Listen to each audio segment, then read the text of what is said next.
Hey guys, it's Julia. Welcome back to my channel. I'm really excited about today's video. You might be kind of confused about what this video is going to be about just by the title. Today's video is actually inspired by this concept that a natural vegan does. She talks about nutrition a lot on her channel. So every year she does a video talking about things she got wrong. Basically just going through all the mistakes she's made in her videos throughout the year and addressing them. And I really love that concept. Swayze has said that it keeps her accountable. And in the name of Self-Awareness Sunday, today I wanted to do the same thing on my channel. I wanted to sit down and talk about and explain all the times that I've been wrong and how I've learned from those mistakes and grown as a creator and grown as a beauty reviewer and grown as a person. Think of it as one mass apology video. Not really. I've never had to make an apology video and I hope I never have to, but I do think that they're very serious things that it's very important to get right. And just going through and making this list of things I wanted to talk about. So many of these are like fairly distant enough in the past that I could probably just go on and not address them ever, but I don't want to do that, and I also think it's important to show how you've learned from mistakes and share that new and correct information. So I hope you guys enjoyed this kind of unorthodox video. If you haven't already watched my most recent video, the new makeup releases, favorites, and fails, I will have that linked up in the cards.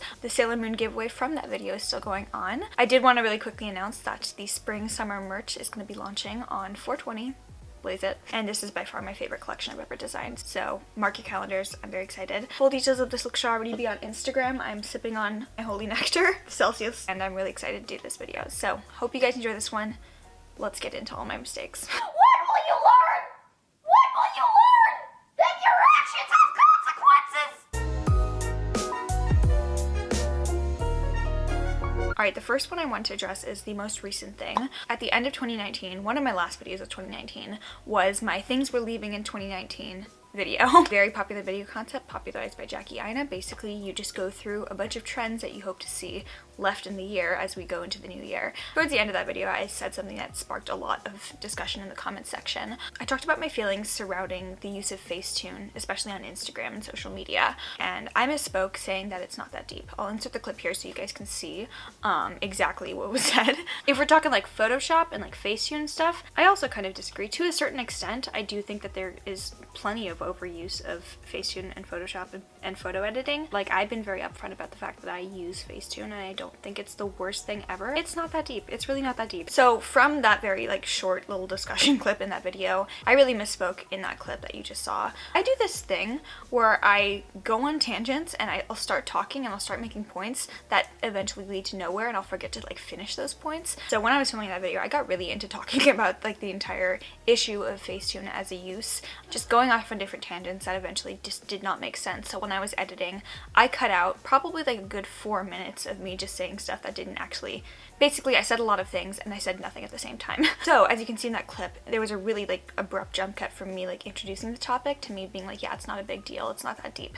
And I don't think it's the worst thing ever. It's not that deep. It's really not that deep. What I meant to say and what I cut out of the video was, for me, it's not that deep, but as an issue itself, it absolutely is that deep. For me, and I'll talk about this a little bit later in this video as well, my use of Facetune, especially now, has diminished a lot. I do still use it as a tool for photo editing, but I don't use it to like completely warp the way my face and body looks anymore. For me, Facetune used to be that tool of wielding my self-hatred as a weapon against myself, and I'm really glad that I'm in a better place now with my self-image. And I guess the topic that was brought up in that video of whether or not Facetune is a serious issue that we should take seriously as really, really harmful, I misspoke and I made a generalization saying that it's not that deep when it absolutely is on a societal basis. But for me, it's not that deep because for me, Facetuning doesn't take on that meaning anymore. But I absolutely do think that Facetune can be used as a tool to reinforce really harmful conceptions of body image and unrealistic expectations of what a human body and human face should look like. And with that in mind, I absolutely misspoke and really should not have minimized it in that respect. So that was like mainly the first big thing that I wanted to address, just misspeaking, saying that it's not that deep when it is, especially because willingly or not, I've become and use my platform to advocate for eating disorder awareness and sensitivity around body image issues, and to have people believe that that is something that I believe. I absolutely don't want that to be the case. So that was the first thing I want to address. I'm sorry. The next thing I want to talk about, I actually addressed this or talked about it in like a text pop-up in a fairly recent video, and a lot of people in the comments were like, thank you for addressing this, and that kind of helped me realize, wow, if enough like people remembered that that was an issue in the past, I definitely would like to just like sit down and verbally say it as well as having addressed it in a video. Complaining about being poor when I'm not, and I never have been. I do want to say that I think there's a lot of like unnecessary and untrue speculation that goes on about YouTubers' finances, and a lot of YouTubers, especially the ones at the top, do make a lot of money, and I think that leads people to generalize thinking that like all beauty YouTubers make a lot of money. Somebody like recently explained it to me in a way that really like clicked and made sense, but there's a huge difference between being poor and being broke. Being poor is like an institutional financial situation that is very hard to get out of. It's a state of living and a state of being that's very hard to lift yourself out of, whereas being broke is like just a state of finance. You can be in like pretty much any socioeconomic bracket and still like be broke, because being broke just means like you don't have money at the moment, but it's not a permanent situation, whereas very often being poor is. So I think there's a very relatable trope that I've definitely bought into and made jokes about, of like being a broke college student, which I understand comes off as like super disingenuous when I'm sitting in front of a vanity of makeup products, most of which I didn't pay for, but obviously some of them I did. And to do that comes with a certain level of privilege and finance, and like there's a jarring juxtaposition between like making those haha I'm a broke college student jokes and ironically like sitting in front of a DSLR camera. It comes off as fake because it is. I think most people, barring the top 1%, will go through a situation in their lifetime where they are struggling with money, whether it's just like budgeting issues or like maybe in 1 month not having enough. But there's a huge difference between being broke and like actually struggling with poverty. It's the same reason why I, and I think a lot of other people, have had to like stop watching and tune off of Shane Dawson when he complains about like not being as rich as his friends, because he clearly is a multimillionaire. And I've definitely tried to be more conscious of that and not pretend to be something I'm not. I'm partially supported by my parents, and my mother is paying for my undergraduate education, but I'm paying for medical school. And while I will likely be in debt until probably my mid-30s, until after my residency when I've started practicing, I also don't have to worry on a day-to-day basis about where I'm going to get my food. And I'm still in a financially comfortable situation. You can be in debt and be broke, but not be financially struggling. And I think there's a huge differentiation between that. So that doesn't mean I'm not going to like still complain about how expensive my tuition is, because I think tuition is too expensive for everybody. But I'm really grateful to you guys for having like held me accountable on the few occasions that I have said things like that. I'd be like, hey, that's not your situation, clearly.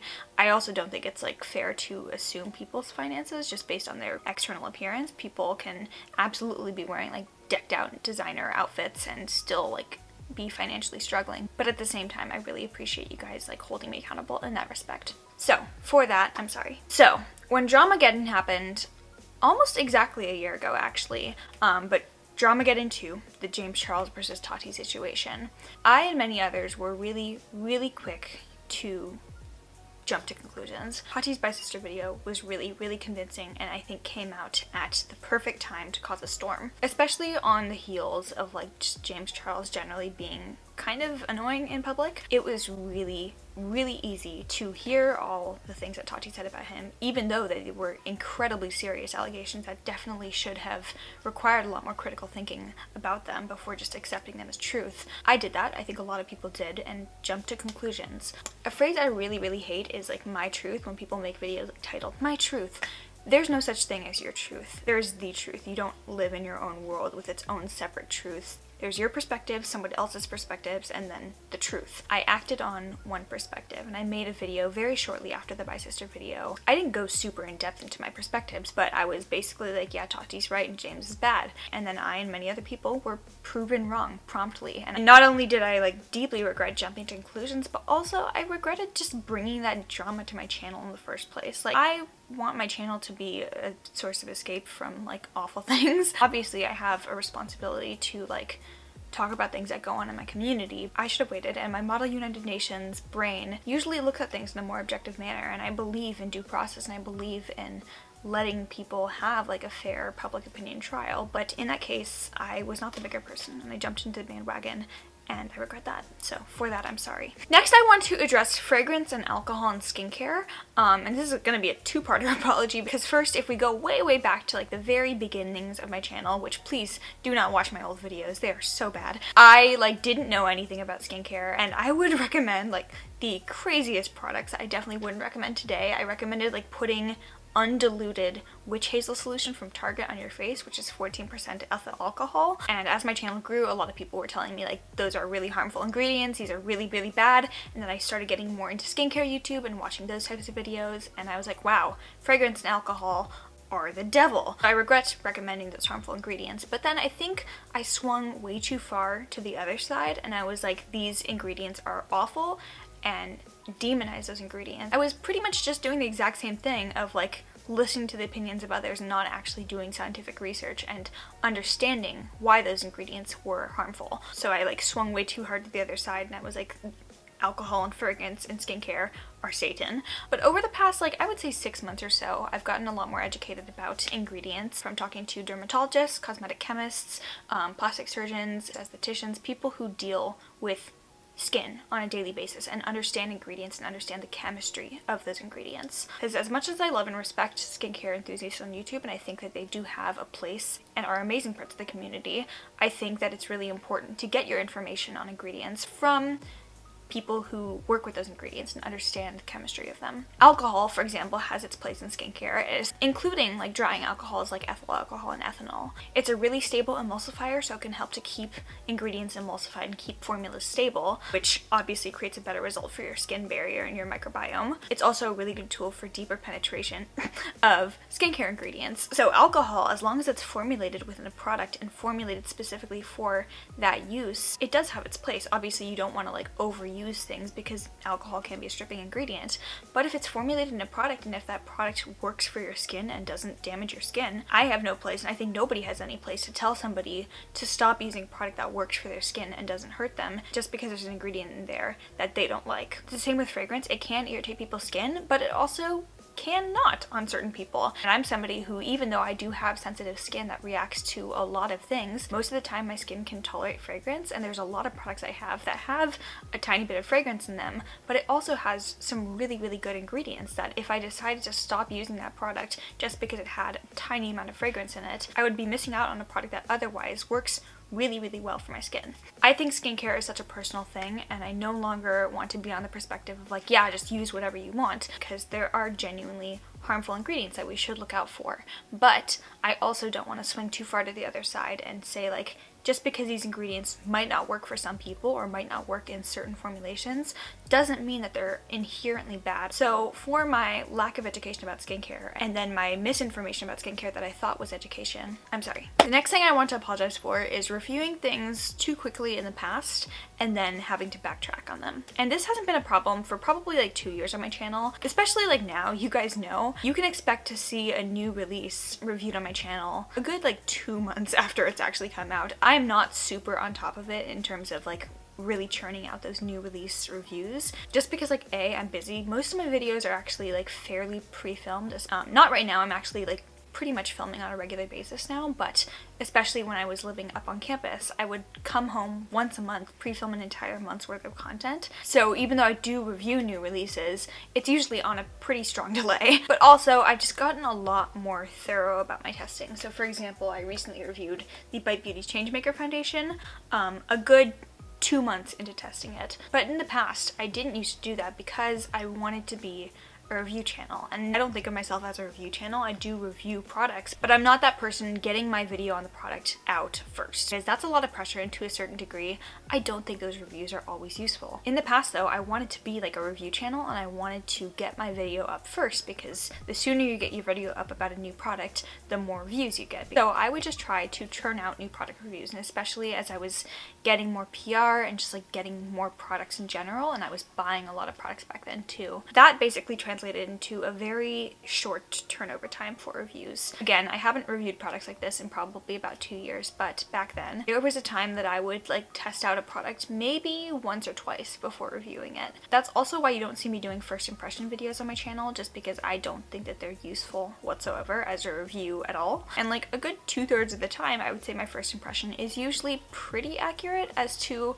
what my like final review of the product is going to be, but a third of the time it's not. And I would run into problems where I would like test out a product twice, so like the Il Maquillage foundation for example, think, oh, this looks really nice on my skin. I would share a review like, I like this foundation a lot, and then realize later on like, wait, I look so crusty, and then have to like backtrack, and it'd be really confusing and really weird. Eventually I realized like this is not how I want to conduct my channel and conduct my reviews. I want my reviews to be reflective of a long testing process and an accurate reflection of how I view the product. I do want to differentiate though. I'm not apologizing for like genuinely changing my mind on certain products, because I think that's only natural, and I think everybody does that. And I've done videos on my channel like talking about products I've changed my mind on because my preferences have changed. So for example, I used to really like Violet Voss eyeshadows because back then that was like one of the best things that was available, and now I just think that they're a really not great formula. That's different. That's a genuine like change in preferences and change in opinions. What I wanted to address and apologize for is just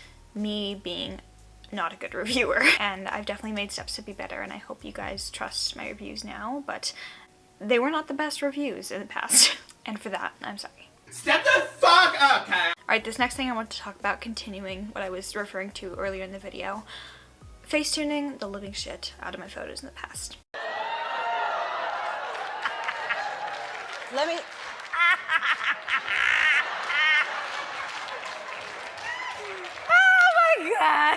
My use and abuse of Facetune in the past has been the subject of me being dragged on many a Reddit forum, and honestly, completely valid based on some of the photos I've posted in the past. That I don't even understand how I thought that like that was like a good representation of my face, and honestly it's embarrassing. I'm really like uncomfortable just even looking at those pictures, and embarrassed that my self-esteem ever got to a point where I just like thought that was good. I did it out of self-hatred, and I'm not proud of that by any means, but I genuinely did not like any facial feature that I had. And to be completely upfront in the present, I do still use Facetune, as I said, but I think you guys have seen I definitely don't use it to the extent that I do anymore, and I don't really use it as often anymore. But for me, that's a big step, and I've been very like proud to have been able to do that, because past Julia would not have been able to. So for transparency's sake, the things I do still edit are things that naturally aren't a part of my face. So like zits aren't naturally part of my skin. Of course I'm going to like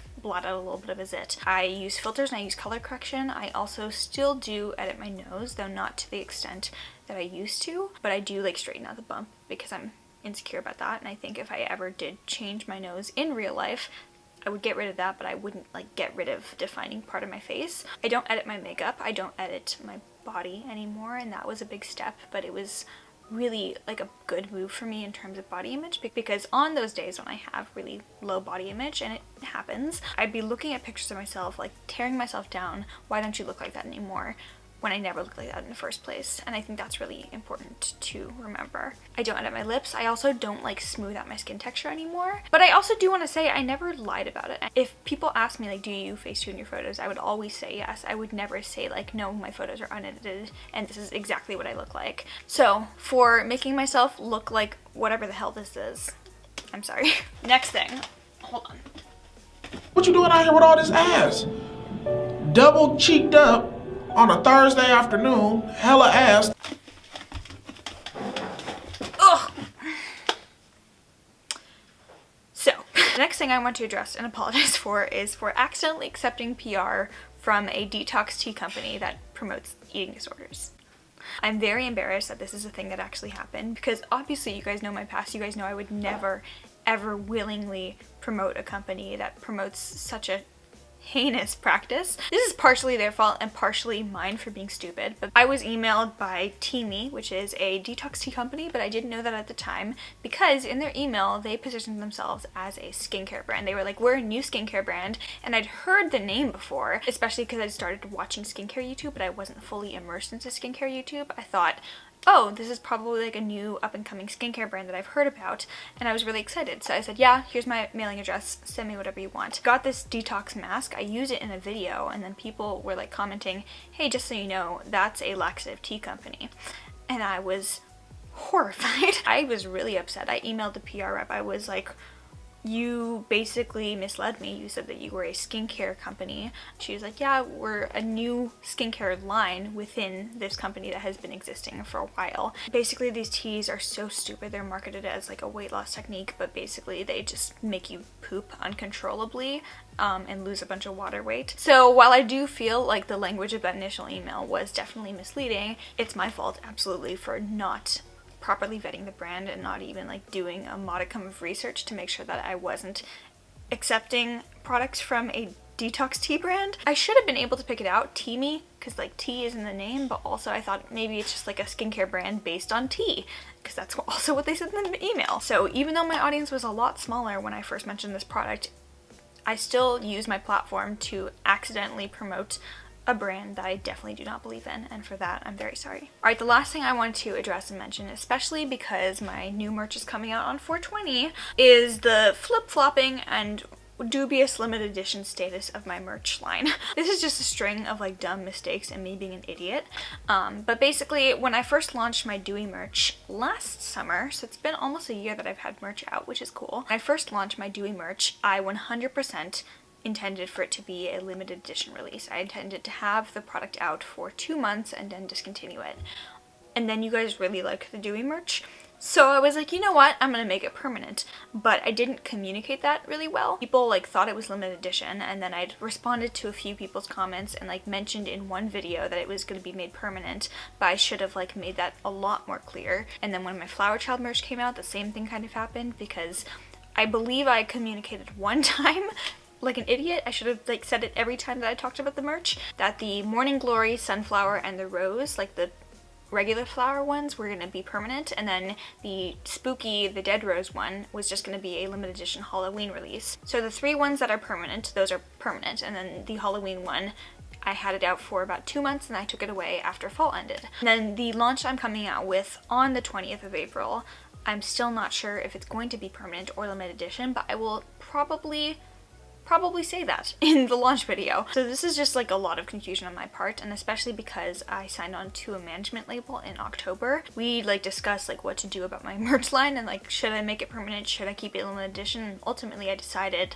like limited edition stuff I generally think is kind of BS. It makes sense for like seasonal releases. I just don't really want that air of exclusivity to be a thing with like any products I release. I don't want it to be like, you have to get it now, otherwise you're not going to be able to get it ever. Once you launch a certain product, you get the most orders when you first launch it, and then after that it kind of like disperses out. So obviously, yes, I would prefer people to order like within a condensed amount of time, but I also don't want to force people to do that, and I'd like everybody to be able to get my merch if they want it, and to make it limited edition would close that opportunity off for a lot of people who maybe like don't get paid on a monthly basis or whatever. So for the flip-flopping and weird and questionable decisions made around the limited edition status of my merch, I'm very sorry. Alright, thankfully that's it. I just want to say before I even put this video up, I'm sure I'm going to be a nervous wreck editing this, but I'm really grateful for the opportunity to be held accountable for my actions, and nobody asked for this video. Like, nobody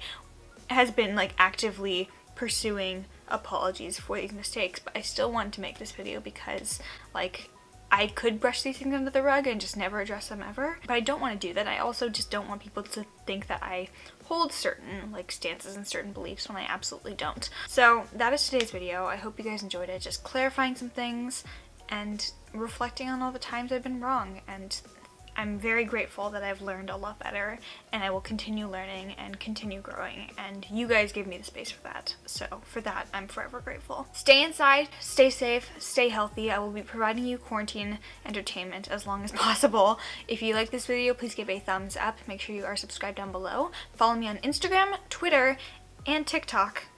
Yep, I'm sorry too. And if you made it to the very end of this video, thank you so much. Thank you for hearing me out. Thank you for always giving me support and love, and when I need it, constructive criticism. Thank you for watching this entire video and all my thoughts. And if you made it to the very end, you get the bonus meme. You earned it. I love you. Bye.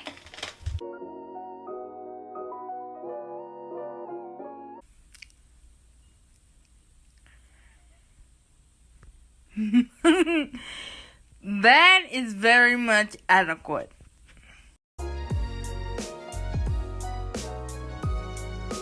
Long ago, the 4 nations lived together in harmony. Then, everything changed when the Fire Nation attacked.